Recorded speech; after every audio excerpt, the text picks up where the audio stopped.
चलिए तो फिर समझना शुरू करते हैं एक और इम्पोर्टेंट टॉपिक को, जिसका नाम है इक्वेशंस ऑफ मोशन। तो सबसे पहले तो हम ये समझ लेते हैं कि आखिर ये इक्वेशंस ऑफ मोशन होते क्या हैं और हमें इनसे किस चीज़ का पता चलता है और क्या क्या इनके बेनिफिट्स होते हैं। तो यहाँ पर मैंने डेफिनेशन लिख दी है इक्वेशन ऑफ मोशन की। The relation between velocity, acceleration and distance and particular time. तो the relation between velocity of the body, acceleration of the body and distance travelled by the body in a particular time interval is known as equation of motion. मतलब कि इन सब चीज़ों के बीच में जो relation तैयार किया जाता है उसे इक्वेशन ऑफ मोशन के नाम से जाना जाता है। किन चीज़ों के बीच में? वेलोसिटी, एक्सेलरेशन, डिस्टेंस और टाइम, कुल 4 चीज़ें हो गई हैं। और वेलोसिटी भी 2 तरह की होती है, एक इनिशियल वेलोसिटी और एक फाइनल वेलोसिटी, जिसे आप अच्छी तरह से जानते हैं। तो वेलोसिटी, एक्सेलरेशन, डिस्टेंस और टाइम, इन चारों के बीच में जो रिलेशन होता है उसको इक्वेशन ऑफ मोशन से रिप्रेजेंट किया जाता है। तो कुल 3 इक्वेशन ऑफ मोशन होती हैं, देखते हैं ज़रा क्या है। तो ये हैं वो 3 इक्वेशन ऑफ मोशन। पहली है v = u + at, दूसरी है s = ut + ½ at², और तीसरी है v² - u² = 2as। तो फिज़िक्स के जो सवाल होते हैं इनमें काफ़ी ज़्यादा इन इक्वेशंस का इस्तेमाल होता है, ख़ासतौर से 9th क्लास में। 9th में आप जितने भी चैप्टर पढ़ेंगे, सारे चैप्टर्स के अंदर, फिज़िक्स के जितने भी चैप्टर हैं सब के अंदर इन इक्वेशंस ऑफ मोशन का इस्तेमाल होगा जब आप न्यूमेरिकल्स करेंगे। तो यहाँ पर v का मतलब होता है फाइनल वेलोसिटी, u का मतलब होता है इनिशियल वेलोसिटी, a का मतलब होता है एक्सेलरेशन, t का मतलब टाइम और s का मतलब होता है डिस्टेंस। ये सब चीज़ें आप पहले से ही जानते हैं, लेकिन फिर भी मैं इनको लिख देता हूँ।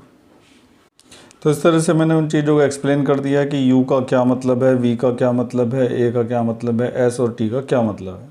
तो हमने इस पेज पर समझ लिया है कि इक्वेशन ऑफ मोशन क्या होती है, कितनी होती हैं और उनके अंदर जो चीज़ें इस्तेमाल होती हैं उनको कैसे रिप्रेजेंट किया जाता है। अब अगले पेज से हम इन इक्वेशंस के एक एक करके डेरिवेशन स्टार्ट करते हैं। तो सबसे पहले हम फर्स्ट वाली जो इक्वेशन है v = u + at, इसको डिराइव करेंगे और इन तीनों इक्वेशंस के लिए एक ही ग्राफ बनेगा। सेम ग्राफ से हम तीनों इक्वेशंस को ड्राइव कर सकते हैं। तो ध्यान से देखिएगा फर्स्ट इक्वेशन को हम कैसे ड्राइव करते हैं। तो फर्स्ट इक्वेशन जो हम ड्राइव करने जा रहे हैं उसको कहते हैं equation for velocity time relation. Velocity और टाइम में रिलेशन बताने वाली इक्वेशन। तो देखो ज़रा, यहाँ पर ये वेलोसिटीज़ हैं, ये टाइम है। तो वेलोसिटीज़ और टाइम के बीच में रिलेशन जो मिलता है हमें, वो इस वाली इक्वेशन से मिलता है। ये फर्स्ट इक्वेशन है, इसी को हम ड्राइव करने जा रहे हैं। तो सबसे पहले बनेगा इसका ग्राफ। तो ग्राफ बनाने के लिए हमने इस तरह से हॉरिजॉन्टल और वर्टिकल लाइंस को ड्रॉ कर दिया है। हॉरिजॉन्टल लाइन पर हम टाइम को रिप्रेजेंट करेंगे और वर्टिकल जो लाइन है उसके ऊपर हम वेलोसिटी को रिप्रेजेंट करेंगे। तो यहाँ पर मैंने लिख दिया है कि टाइम जो है वो सेकंड में रिप्रेजेंट होगा और जो वेलोसिटी है वो किस में रिप्रेजेंट होगी, मीटर पर सेकंड में। अब हम इसके बाद ऑब्जेक्ट का ग्राफ बनाएंगे। ध्यान से देखिए ग्राफ किस तरीके से बनेगा। तो ग्राफ ड्रॉ करने के लिए ना हम यहाँ से या थोड़ा ऊपर से या फिर यहाँ से ड्रॉ करेंगे, बिल्कुल ज़ीरो से उसको स्टार्ट नहीं करेंगे। तो मैं यहाँ से ले लेता हूँ उसको। इस तरह से ऑब्जेक्ट का जो मोशन है उसका ग्राफ बनाया जाएगा, ऐसे करके। तो अब यहाँ पर कुछ बच्चे सोच सकते हैं कि ये ग्राफ यहाँ से क्यों बना है, ये ग्राफ यहाँ से क्यों नहीं बना है। क्योंकि आमतौर पर जो आप ग्राफ देखते हैं वो इस तरह के होते हैं। ग्राफ जो हैं वो ज़्यादातर आपने ऐसे देखे होंगे कि यहाँ से स्टार्ट होते हैं, मतलब ज़ीरो से स्टार्ट होते हैं। लेकिन हमने जो ग्राफ बनाया है वो थोड़ा सा ऊपर से स्टार्ट किया है। तो इसकी वजह क्या है? देखिए इधर की तरफ हम वेलोसिटी रिप्रेजेंट कर रहे हैं। तो इस वाले मोशन में तो क्या हो रहा है कि ऑब्जेक्ट की जो इनिशियल वेलोसिटी है वो ज़ीरो है, लेकिन हमारे मोशन में क्या है कि ऑब्जेक्ट के अंदर कुछ ना कुछ वेलोसिटी आ रही है। मतलब मान लो कि यहाँ पर 1 है, यहाँ 2 है, यहाँ 3 है, तो ऑब्जेक्ट की इनिशियल वेलोसिटी 3 मीटर पर सेकेंड है। तो ये ग्राफ इतनी ऊपर से दिखाने की वजह यही होती है कि इसमें हम ये दिखाना चाहते हैं कि ऑब्जेक्ट के अंदर शुरू में कोई ना कोई वेलोसिटी थी।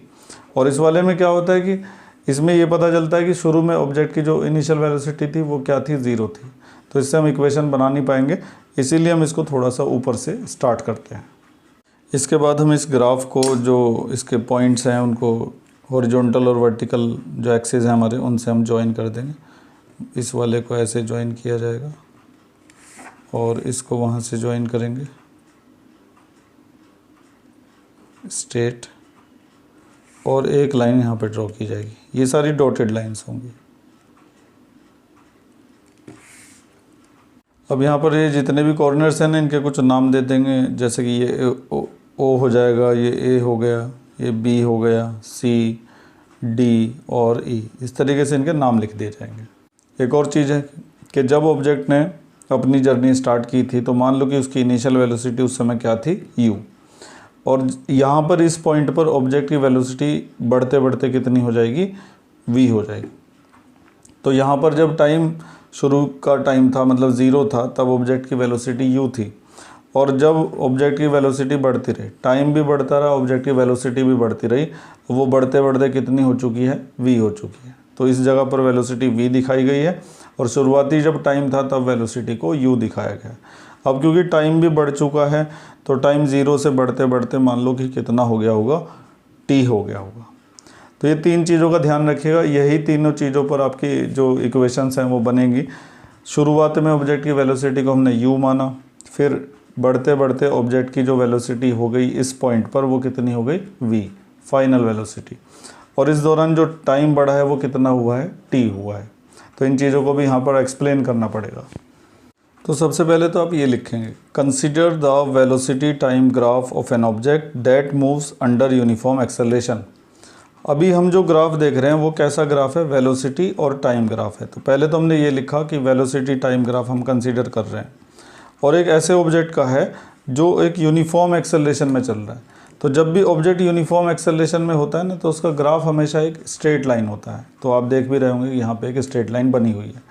तो पहले तो आपको ये लिखना पड़ेगा कि हम एक ऐसे ऑब्जेक्ट का मोशन देख रहे हैं, ऐसे ऑब्जेक्ट का ग्राफ देख रहे हैं जो कि वेलोसिटी टाइम ग्राफ है, और ऑब्जेक्ट किस में है, यूनिफॉर्म एक्सेलरेशन में है। इसके बाद हमने लिखा कि we can see that initial velocity of the object is u। हम देख रहे हैं कि ऑब्जेक्ट की जो इनिशियल वेलोसिटी है वो u है, कहाँ पर, पॉइंट C पर। तो एट पॉइंट C लिखेंगे ब्रैकेट में, and then it increases to v। फिर वो बढ़ते बढ़ते कितनी हो गई है, v हो गई है, किस पॉइंट पर, E पॉइंट पर। और वेलोसिटी बढ़ते बढ़ते v जो हुई है वो कितने टाइम में हुई है, t टाइम में। तो हमने v, u और t तीनों को यहाँ पे एक्सप्लेन कर दिया। तो पहले तो हमने ये बताया कि हमारा ग्राफ किस टाइप का है, यूनिफॉर्म एक्सेलरेशन का ग्राफ है, वेलोसिटी टाइम ग्राफ है, वो पहले पैराग्राफ में बताएंगे। उसके बाद ये जो तीनों चीज़ें हैं v, u और t, इनको एक्सप्लेन करेंगे। साथ ही साथ ऑब्जेक्ट के एक्सेलरेशन के बारे में भी आपको एक लाइन लिखनी पड़ेगी। तो एक्सेलरेशन के बारे में हमने ये लिखा है कि the velocity change at uniform rate a। जो वेलोसिटी चेंज हो रही है वो एक यूनिफॉर्म रेट से चेंज हो रही है, और वो जो यूनिफॉर्म रेट है उसको हम किससे रिप्रेजेंट करते हैं, a से, मतलब कि एक्सेलरेशन से। आपने एक्सेलरेशन की डेफिनेशन में पढ़ भी रखा है कि rate of change of velocity. तो हमने सारी चीज़ों को एक्सप्लेन कर दिया, v, u, t और a को भी, ठीक है। इसके बाद हम लिखेंगे कि v observe from the graph. Observe from the graph, हमें ग्राफ से क्या दिखाई देता है। एक लाइन में दिखा रहा हूँ आपको, इस लाइन को ध्यान से देखिए। इस लाइन को हम क्या कहेंगे, AD कहेंगे।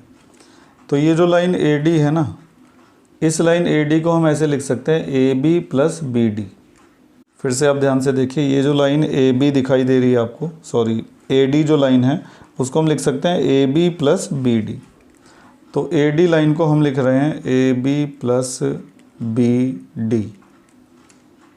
इसके बाद बड़े ध्यान से आपको देखना पड़ेगा कि ये जो AB वाली लाइन है, इस AB वाली लाइन की जो वैल्यू है वो कितनी है, u है, क्योंकि यहाँ से लेकर यहाँ तक क्या है, u है। आप ऐसा भी कर सकते हैं कि AB को बदलकर OC लिख सकते हैं, यहाँ पर AB की जगह OC लिख सकते हो, और फिर OC की वैल्यू u आएगी। या फिर आप सीधे भी लिख सकते हो कि AB की जो वैल्यू है यहाँ से लेकर यहाँ तक, वो वैल्यू कितनी है, u। तो AB की जगह पर हम क्या लिख देंगे, u लिख देंगे। BD को फ़िलहाल ऐसे ही रहने देंगे, AD, A से लेकर D तक। तो ये वाली जो वैल्यू है, जब आप इधर देखेंगे सामने की तरफ, तो ये किसके इक्वल आएगी, V के।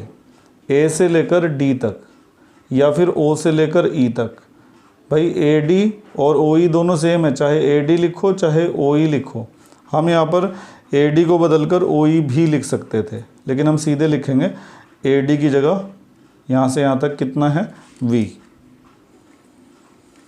तो इस चीज़ को फिर से देखिए ज़रा। ए डी की जगह, ए डी है यहाँ से लेकर यहाँ तक की वैल्यू, तो सामने की तरफ देखेंगे यहाँ से लेकर वहाँ तक की जो वैल्यू है वो कितनी है, v है। इसी तरह से ए बी की जगह हमने u लिखा, ए बी है यहाँ से लेकर यहाँ तक की वैल्यू, तो यहाँ से यहाँ तक की वैल्यू के लिए हम क्या लिखेंगे, u लिखेंगे। ठीक है, अब अगर हमें यहाँ से बी डी की वैल्यू निकालनी है तो u जो है ना वो लेफ़्ट साइड में जाके क्या हो जाएगा, माइनस। ये वैल्यू निकल गई बी डी की और यहाँ पर हम एक इक्वेशन बना देंगे। इसके बाद हम लिखेंगे कि acceleration of the object is given bye, मैं यहाँ पे ऑफ द ऑब्जेक्ट लिखना भूल गया, आप लिख दीजिएगा, या फिर ऐसे भी कोई दिक्कत नहीं है। एक्सेलरेशन इज़ गिवन बाय, इस ग्राफ से अगर ऑब्जेक्ट का एक्सेलरेशन हमें निकालना है तो एक्सेलरेशन का जो फॉर्मूला है ना उसको याद करना पड़ेगा। क्या होता था, change in velocity upon time. तो ये फार्मूला लिख दिया है, change in velocity upon time. ये हमने पहले ही पढ़ रखा है एक्सेलरेशन का फार्मूला, और एक्सेलरेशन को हम रिप्रेजेंट किससे करते हैं, स्मॉल ए से। अब चेंज इन वेलोसिटी को ध्यान से देखिए ज़रा, कितना चेंज हुआ है वेलोसिटी में। शुरुआत में ऑब्जेक्ट की वेलोसिटी u थी और बाद में वो बढ़ते बढ़ते कितनी हो गई, v हो गई। तो ऑब्जेक्ट की वेलोसिटी में इतना चेंज हुआ है। आप इसे ऐसे समझ सकते हैं, मान लो कि हमने इस तरीके से ग्राफ बनाया। शुरुआत में ऑब्जेक्ट की वेलोसिटी 2 मीटर पर सेकंड थी और फिर बढ़ते बढ़ते वो हो गई कितनी, यहाँ से अगर मैं इसको ज्वाइन करूँ, और वो बढ़ते बढ़ते हो गई 7 मीटर पर सेकंड। तो तुमसे पूछा जाए कि ऑब्जेक्ट की वेलोसिटी में कितना चेंज हुआ है, तो तुम कहोगे कि 2 से बढ़कर 7 हो गई है, तो चेंज कितना हुआ है, 7 - 2 यानी कि 5। आप इसमें से इसको क्या कर देंगे, माइनस। तो ये जो चेंज है ना इतना, ये आपको पता चल जाएगा। तो अगर आपको ऑब्जेक्ट की वेलोसिटी का चेंज निकालना है तो ये वाली जो लाइन है ये आपको देखनी पड़ेगी। तो इसी तरह से यहाँ पर भी होगा। अगर आप ये जानना चाहते हैं कि ऑब्जेक्ट की वेलोसिटी में u से लेकर v तक कितना चेंज हुआ है, तो आप इसके ठीक सामने देखिए bd। तो ये जो चेंज इन वेलोसिटी है इसकी जगह पर हम क्या लिख सकते हैं, bd लिख सकते हैं। और ज़रूरी नहीं कि bd लिखो, आप इसकी जगह ec भी लिख सकते हो, लेकिन मैं bd इसलिए लिख रहा हूँ क्योंकि bd की वैल्यू मैंने यहाँ पर निकाल रखी है ना, v - u। अभी मैं इसका इस्तेमाल यहाँ पर करने वाला हूँ। इसके अलावा टाइम कितना है, तो जब ऑब्जेक्ट की वेलोसिटी बढ़ते बढ़ते v हो गई तो उस समय टाइम कितना हो गया था, t हो गया था। तो इसके नीचे t लिख दिया, ठीक है। और इधर की तरफ क्या लिखा हुआ है, a लिखा हुआ है। अब अगर इस इक्वेशन को हम यहाँ पर लिखते हैं तो a = क्या बनेगा, bd अपॉन t। इसके बाद t को ना इधर मल्टीप्लाई कर देंगे a के अंदर, तो at = क्या आ जाएगा, bd, और ये बन जाएगी हमारी दूसरी इक्वेशन। मैं इसी पेज पर इसको एडजस्ट करना चाहता हूँ, नहीं तो बार बार आपको पेज चेंज करके दिखाना पड़ेगा। अब ध्यान से देखो ज़रा, ये फर्स्ट इक्वेशन है, इसमें bd की वैल्यू है v - u, और ये सेकंड इक्वेशन है, इसमें bd की वैल्यू क्या है, at। तो अब हम इन दोनों इक्वेशंस को इक्वेट कर सकते हैं, एक दूसरे के इक्वल रख सकते हैं, क्योंकि ये भी bd के इक्वल है और ये भी bd के इक्वल है। जब दो चीज़ें सेम के इक्वल होती हैं तो वो आपस में भी क्या हो जाती हैं, इक्वल। यानी कि v - u किसके इक्वल हो जाएगा, at के। तो हम ऐसे लिखेंगे कि from equation first and second, पहली और दूसरी इक्वेशन से हमें क्या पता चलता है कि v - u किसके इक्वल हो जाएगा, at के। तो v - u = at। इसके बाद कुछ खास नहीं करना, u को उधर ट्रांसफ़र कर दो, तो v = u + at, पहली इक्वेशन तुम्हारी हो जाएगी तैयार। u उधर जाके प्लस का हो गया और at वहाँ पे पहले से ही था। तो ये जो नीचे का हिस्सा है इसको दोबारा से ध्यान से देखिएगा ज़रा। सबसे पहले हमने लिखा कि we observe from the graph AD = AB + BD, ऐसे लिख दिया, ठीक है। फिर AD की वैल्यू v रख दी, अभी मैंने आपको समझाई थी किस तरह से आई थी, और AB की वैल्यू क्या रख दी, u। फिर u को उधर ले जाके माइनस कर दिया, तो ये BD की वैल्यू आ गई। BD की वैल्यू एक और तरीके से निकाली जाएगी, एक्सेलरेशन वाले तरीके से। तो हम जानते हैं कि एक्सेलरेशन क्या होता है, change in velocity upon time. ये एक्सेलरेशन के बारे में मैंने आपको डिटेल में एक अलग ही लेक्चर में समझाया हुआ है, तो आप वहाँ से इसको देख सकते हैं अगर भूल गए हो तो एक्सेलरेशन क्या होता है, change in velocity upon time. तो एक्सेलरेशन की जगह स्मॉल a रख दिया। फिर हमने देखा चेंज इन वेलोसिटी कितना हुआ है, तो ऑब्जेक्ट की वेलोसिटी शुरू में v थी और बाद में शुरू में u थी, बाद में बढ़कर v हो गई। तो यानी कि इतना चेंज ऑब्जेक्ट की वेलोसिटी में हुआ है। मैंने आपको यहाँ पे भी दिखाया था कि शुरू में 2 थी, बढ़ते बढ़ते 7 हो गई, तो ऑब्जेक्ट की वेलोसिटी में इतना चेंज हुआ है। ये चेंज कैसे निकलेगा, जब इसमें से इसको क्या किया जाएगा, माइनस, v - u। तो वेलोसिटी में जो चेंज होगा उसको कैसे लिखेंगे, v - u। तो वही हमने किया, वेलोसिटी में जो चेंज होगा फ़िलहाल हमने अपने ग्राफ के हिसाब से उसको क्या लिख दिया है, बी डी लिख दिया, क्योंकि इतना चेंज वेलोसिटी के अंदर हुआ है। तो चेंज इन वेलोसिटी की जगह बी डी आ गया। और जब वेलोसिटी बढ़ते बढ़ते वी हो गई है तो टाइम कितना हो गया है बढ़ते बढ़ते टी, तो टाइम की जगह हमने टी लिखा। तो A is equal to B D upon T बन गया। फिर टी की हमने इधर मल्टीप्लाई कर दी तो B D is equal to कितना आ गया, ए टी। अब ये जो वैल्यू आप देख रहे हैं ये भी बी डी की वैल्यू है और ये वाली वैल्यू भी किसकी है, बी डी की। ये भी बी डी के इक्वल, वो भी बी डी के इक्वल, तो दोनों को हम क्या कर सकते हैं, एक दूसरे के इक्वल पुट कर सकते हैं। तो वही हमने किया, v माइनस यू को किसके इक्वल पुट कर दिया, ए टी के। तो v minus u is equal to a t. उसके बाद u को उधर ले जाके प्लस कर दिया और हमारी जो पहली इक्वेशन है v is equal to u plus a t वो तैयार हो चुकी है। तो यहाँ पे लिखी हुई कोई भी चीज़ फालतू नहीं है, सब कुछ आपको लिखना पड़ेगा। पहले आप अपने ग्राफ के बारे में बताएंगे, उसके बाद उसके अंदर जो चीज़ें आप यूज़ कर रहे हैं u, v और t और एक्सेलरेशन, उन सबको एक्सप्लेन करेंगे। और उसके बाद बस ऐसे लिखना शुरू हो जाना कि A D is equal to A B plus B D, और बी डी की वैल्यू दो तरीके से निकालना, एक बार ऐसे और एक बार एक्सेलरेशन वाले फार्मूले से। फिर दोनों वैल्यूज़ को एक दूसरे के इक्वल पुट करते ही आपकी इक्वेशन आ जाएगी। तो ये काफ़ी आसान था। एक और चीज़ है, ये जो हमने यहाँ से लेके यहाँ तक लिखा है ये बाकी की जो इक्वेशंस हैं उनमें भी सेम रहेगा। तो बाकी की इक्वेशंस में ये वाला पार्ट मैं आपको लिख के नहीं दिखाऊंगा, सीधे हम यहाँ से स्टार्ट करेंगे, ठीक है। तो उम्मीद है कि पहली जो पहली इक्वेशन है उसे आप अच्छी तरह से समझ गए होंगे कैसे ड्राइव की गई है। चलिए तो फिर अब समझना शुरू करते हैं हम सेकंड इक्वेशन को। ये इक्वेशन है पोजीशन और टाइम के रिलेशन के बारे में। आप देख भी सकते हैं यहाँ पर, ये सेकंड इक्वेशन होती है s is equal to u t plus half a t square. तो पोजीशन का मतलब कि ऑब्जेक्ट ने कितनी डिस्टेंस ट्रैवल की है। तो पोजीशन और टाइम के बीच क्या रिलेशन होता है वो इस इक्वेशन से हमें पता चलता है। तो इस इक्वेशन के लिए ग्राफ सेम रहेगा, जो ग्राफ हमने पिछली इक्वेशन के लिए बनाया था वही इसके लिए भी बनेगा। जो शुरुआती दो पैराग्राफ थे एक बार आप देख लीजिए उसको। तो शुरुआती दो पैराग्राफ की अपने ग्राफ के बारे में एक्सप्लेन करना और उसमें जो चीज़ें हैं u, v और t और एक्सेलरेशन उनके बारे में बताना, ये दोनों तो सेम रहेगा।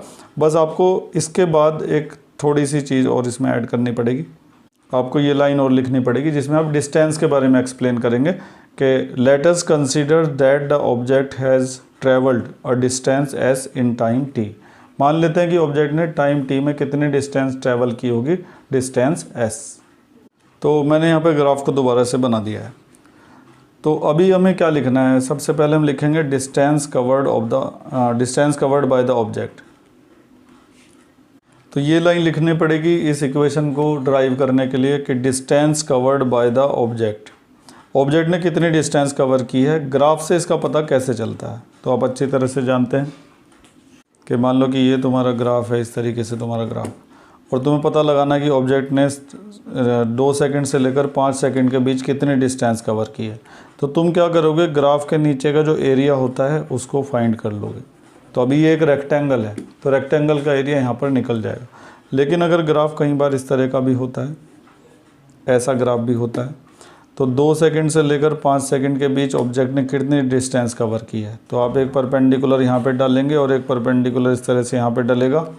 तो यहाँ पर हमें ग्राफ के नीचे का ना ये वाला एरिया निकालना पड़ेगा। इस बार इस एरिया की जो शेप है वो कैसी है, ट्रेपीजियम के जैसी। आप अच्छे से जानते होंगे ट्रेपीजियम इस तरीके का होता है। तो कभी हमें रेक्टेंगल मिलेगा, कभी हमें ट्रेपीजियम मिलेगा, कभी हमें ट्राइंगल भी मिलेगा और कोई और शेप भी मिल सकती है। कहने का मतलब ये है कि अगर आपको डिस्टेंस का पता चलाना है तो ग्राफ के नीचे का जो एरिया है उसको आपको निकालना पड़ेगा।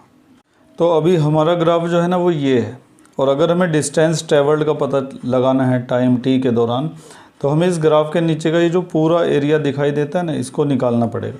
और ये जो पूरा एरिया है इसको नाम दिया जाएगा, इसका नाम होगा OADC। तो यहाँ पर लिख देंगे हम कि distance is given by area under the graph, और जो एरिया अंडर द ग्राफ है उसका नाम है एरिया OADC। तो अभी हम इस पूरे एरिया को निकालने के लिए क्या करेंगे, इसको 2 हिस्सों में बांट देंगे, क्योंकि ग्राफ के नीचे का ये पूरा एरिया हमें निकालना पड़ेगा, यहाँ से लेके यहाँ तक का सारा। तो इसको हम 2 पार्ट में डिवाइड करेंगे। इनमें से एक पार्ट ट्राइंगल है और दूसरा पार्ट क्या है, रेक्टेंगल। तो हम लिखेंगे area of triangle plus area of rectangle. अब रेक्टेंगल का एरिया निकालने का फॉर्मूला क्या होता है, लेंथ इनटू ब्रेथ। ये इस रेक्टेंगल की लेंथ है और ये इसकी क्या है, ब्रेथ है। तो क्या लिख देंगे हम, ओ ए इंटू ओ सी। और ज़रूरी नहीं कि आप ओ ए इंटू ओ सी लिखें, ऐसे भी कर सकते हैं, ओ ए इंटू ए बी भी लिख सकते हैं, क्योंकि जो ए बी की वैल्यू होगी वही किसकी वैल्यू होगी, ओ सी की होगी। ए बी की जगह भी हमें यू लिखना पड़ेगा और ओ सी की जगह भी हमें क्या लिखना पड़ेगा, यू लिखना पड़ेगा। तो रेक्टेंगल के एरिया का फॉर्मूला क्या होता है, length into breadth, length into breadth plus. अब बारी आती है एरिया ऑफ ट्राइंगल की। तो ट्राइंगल के एरिया का फॉर्मूला होता है 1/2 बेस इंटू हाइट। तो ये जो आप ट्राइंगल देख रहे हैं इसका बेस है BC और इसकी हाइट क्या है, BD।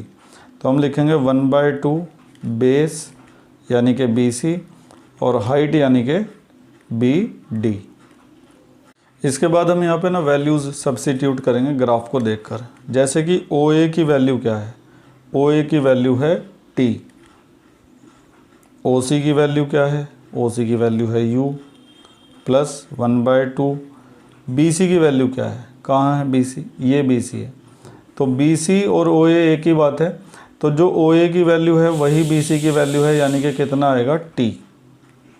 BC की वैल्यू जो है वो OA की वैल्यू के बराबर होगी, आपको दिख भी रहा होगा ये दोनों इक्वल हैं। तो जो OA की वैल्यू है ना T, वही BC की भी वैल्यू होगी। अब बारी आती है BD की, ये BD है। तो BD की जो वैल्यू है ये वेलोसिटी में जो चेंज हुआ है उसको रिप्रेजेंट करती है, और वेलोसिटी का जो चेंज है मतलब BD की जो वैल्यू है वो हमने पिछले इक्वेशन में निकाली थी, मैं आपको एक बार दिखा देता हूँ। तो जब हम फर्स्ट इक्वेशन बना रहे थे तो BD की वैल्यू क्या निकली थी, V - U। तो क्योंकि BD जो है वो किसको रिप्रेजेंट कर रहा है कि वेलोसिटी में कितना चेंज हुआ है, तो इस हिस्से को निकालने के लिए हम क्या करेंगे, यहाँ से यहाँ तक जो V है उसमें से U को क्या कर देंगे, माइनस, या फिर सीधे इक्वेशन फर्स्ट में से BD की वैल्यू रख दी जाएगी V - U, और यहाँ पे लिख देंगे कि फ्रॉम इक्वेशन फर्स्ट। लेकिन अगर एग्जाम में मान लो डायरेक्ट तुम यही इक्वेशन कर रहे होगे तो फर्स्ट इक्वेशन थोड़ा ही ना तुम्हारे पास होगी, तो तुम फिर सीधे लिख सकते हो BD की वैल्यू निकाल कर के BD की वैल्यू निकलेगी यहाँ से यहाँ तक जो V है उसमें से U को क्या कर दिया जाएगा, माइनस। तो BD की जगह V - U ऐसे करके लिख दिया जाएगा। अब यहाँ पे तो S चल ही रहा है, U इसको सही से लिख देंगे ऐसे करके UT प्लस हाफ। तो BD की जो वैल्यू मैंने रखी है ना V - U, इससे थोड़ा सा लेंथी हो सकता है। BD की हम एक और वैल्यू भी देखिए, यहाँ पर है, ये दूसरी वैल्यू है। BD की एक वैल्यू तो V - U है और BD की दूसरी वैल्यू क्या है, AT है। तो इसको रखेंगे तो ज़्यादा जल्दी हमारा जो आंसर है वो आ जाएगा। तो अभी मैं BD को क्या लिख देता हूँ, AT लिख देता हूँ बजाय V - U लिखने के। अभी मैंने BD की जगह V - U लिखा है यहाँ से, अब मैं उसको बदल कर BD की जगह क्या लिख देता हूँ, AT। तो BD की वैल्यू जो है ना AT लिखना ही ज़्यादा सही रहेगा, इससे क्या है कि हमारा जल्दी निपट जाएगा। V - U से भी हमारा आंसर आ सकता है लेकिन उससे लेंथ ही पड़ सकता है ज़्यादा। अब क्या है कि 1/2 ऐसे ही रहेगा, AT की मल्टीप्लाई T में करेंगे तो क्या आ जाएगा, AT²। तो हमारा यहाँ पर बस यही ध्यान रखना पड़ेगा कि अगर आप BD की जगह AT लिखना चाहते हैं तो इस तरह से लिख देंगे फ्रॉम इक्वेशन 1, लेकिन आपको इसके लिए इक्वेशन 1 बनानी पड़ेगी पहले। तो आपको ये वाली इक्वेशन बनानी पड़ेगी इस तरह से कि acceleration is given by is equal to change in velocity upon time, और उसके बाद एक्सेलरेशन की जगह A आ जाएगा और फिर चेंज इन वेलोसिटी की जगह BD आ जाएगा अपॉन T की इधर मल्टीप्लाई हो जाएगी तो BD is equal to AT आ जाएगा। तो पहले आपको ये इक्वेशन बनानी पड़ेगी और ये सेकंड इक्वेशन है इसके हिसाब से, ठीक है। तो अगर ये वाली इक्वेशन ही आती है एग्ज़ाम में सिर्फ करने के लिए, सीधा दूसरी इक्वेशन दी जाती है, तो आपको ये वाली इक्वेशन जो है, ये वाला पार्ट आपको पहले बनाना पड़ेगा, तभी आप उसका इस्तेमाल यहाँ पर कर सकते हैं, तभी आप BD की जगह यहाँ पर AT लिख सकते हैं।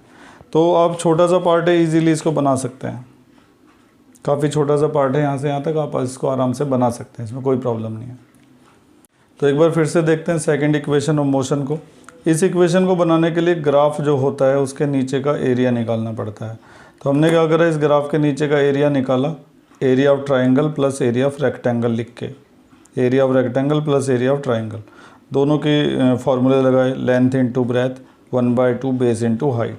फिर इनकी वैल्यूज़ रख दी, जैसे कि OA की जगह हमने T रख दिया है OC की जगह हमने U रख दिया है, ऐसे ही वहाँ पर भी रखा। सबसे ज़्यादा ध्यान देने वाली बात ये थी कि BD की जगह हमने क्या लिखा है, AT लिखा है। BD जो है वो चेंज इन वेलोसिटी को रिप्रेजेंट करता है, इसकी जगह V माइनस U भी लिखा जाता है और इसकी जगह AT भी लिखा जाता है। BD की जगह AT कैसे लिखते हैं ये आपको पिछली इक्वेशन में समझाया जा चुका है। AT की मल्टीप्लाई T में कर दे, यहाँ पे AT स्क्वायर बन गया और हमारी जो पहली इक्वेशन है वो दूसरी इक्वेशन जो है वो तैयार हो गई। तो उम्मीद है कि आप इसको अच्छी तरह से समझ गए होंगे। इसके बाद आती है हमारी third equation for position velocity relation. इसमें किसका रिलेशन बताया जाएगा, पोजीशन का और वेलोसिटी का।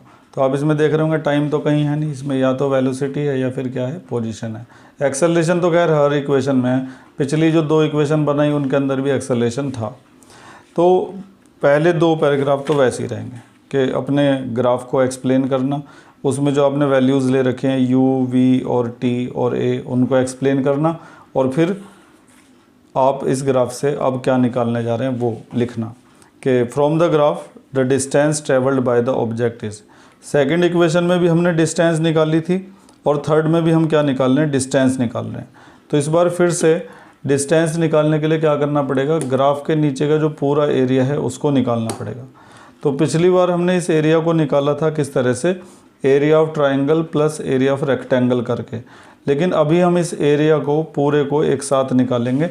आप अगर ध्यान से देख रहे हो तो इस ग्राफ के नीचे का ये जो पूरा एरिया है ये रिप्रेजेंट करता है एक ट्रेपीजियम को। तो मैं आपको बना के दिखाता हूँ।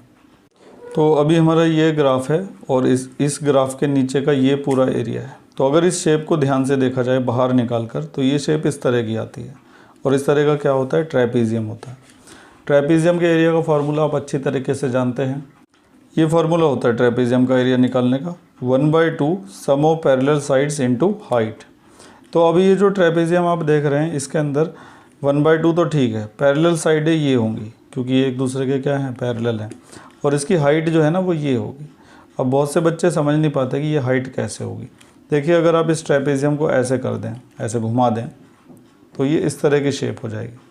तो ये तो दोनों पैरेलल साइडें हो गई, और ये जो हाइट है जब आप इसको ऐसे करके लिटा देंगे तो ये हाइट इस तरीके से आ जाएगी। तो फिलहाल हमारा ट्रेपीजियम क्योंकि ऐसे रखा हुआ है तो ये जो है ना ये हाइट का काम करेगा, या फिर इसको डिस्टेंस बिटवीन 2 पैरेलल लाइन भी कहा जाता है। तो अभी हम इस ट्रेपीजियम का एरिया निकालेंगे।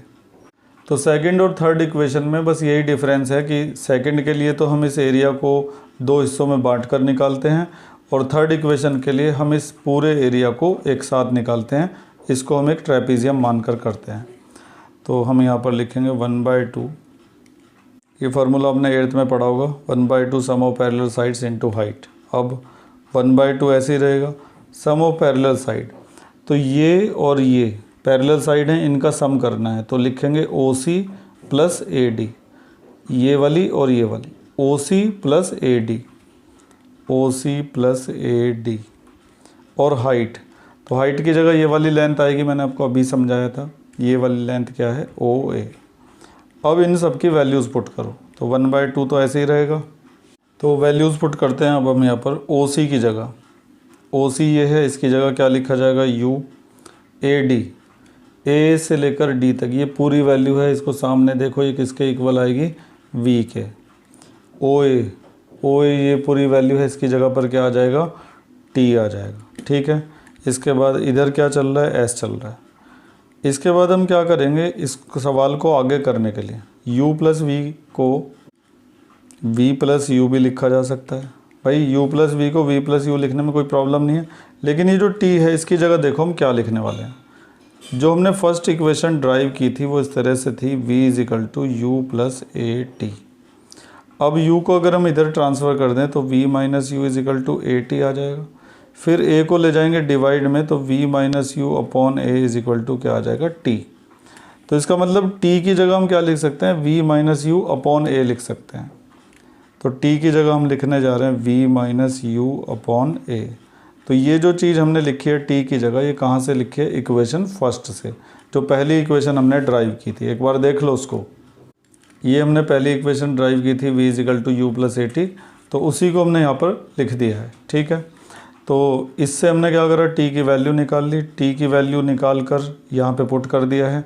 अब कुछ खास नहीं है, 2 इंटू ए जो है ना वो एस में जाके मल्टीप्लाई हो जाएंगे, तो 2a एस बन जाएगा। 2 और a दोनों जाके एस में मल्टीप्लाई हो गए। यहाँ पर a प्लस बी और a माइनस बी का फार्मूला लग जाएगा, a square minus b square. 1 की तो कोई वैल्यू होती नहीं। तो इस तरीके से आपकी तीसरी जो इक्वेशन है वो भी तैयार हो चुकी है। तो एक बार फिर से देखते हैं। तीसरी इक्वेशन बनाने के लिए भी ग्राफ के नीचे का जो पूरा एरिया है उसको निकाला जाएगा। इस बार हम उसको अलग अलग ना निकाल कर पूरे को एक साथ निकालेंगे ट्रेपीजियम मानते हुए।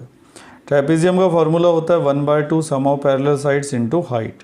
तो ये दोनों तो पैरेलल साइड थी इसकी, OC और AD, और जो हाइट है वो ये थी, मैंने अभी समझाया था ये हाइट क्यों बनेगी। इसके बाद इनकी सारी वैल्यूज़ रख दी। फिर t की जगह क्या रखना है, इक्वेशन फर्स्ट से निकाल कर रखना है t की वैल्यू। उसके बाद 2 और a जो है वो s में जाके मल्टीप्लाई हो जाएंगे, a plus b a minus b a square minus b square. ये भी मैं लिख देता हूँ जो फार्मूला यूज़ किया है, a plus b a minus b, 8th में अपने पढ़ा था 8th क्लास में, a square minus b square. तो इस तरह से हमने तीनों जो मोशन की इक्वेशन है उनको अच्छी तरीके से समझ लिया है। उम्मीद है कि जो पढ़ाया गया है आपको काफ़ी डिटेल में बताई गई हैं सारी बातें, सब चीज़ें आप अच्छी तरीके से समझ गए होंगे। और ये और बता देता हूँ कि ये जो इक्वेशंस हैं 9th क्लास में फिजिक्स के जितने भी चैप्टर हैं सब के अंदर इन इक्वेशंस का इस्तेमाल होगा। तो इसलिए इनको अच्छी तरीके से, इनके डेरिवेशन अच्छी तरह से प्रैक्टिस कर लीजिएगा, और आगे हम इनके ऊपर जो बेस्ड न्यूमेरिकल हैं उनको भी करेंगे। तो आज के लिए बस इतना ही। Thank you.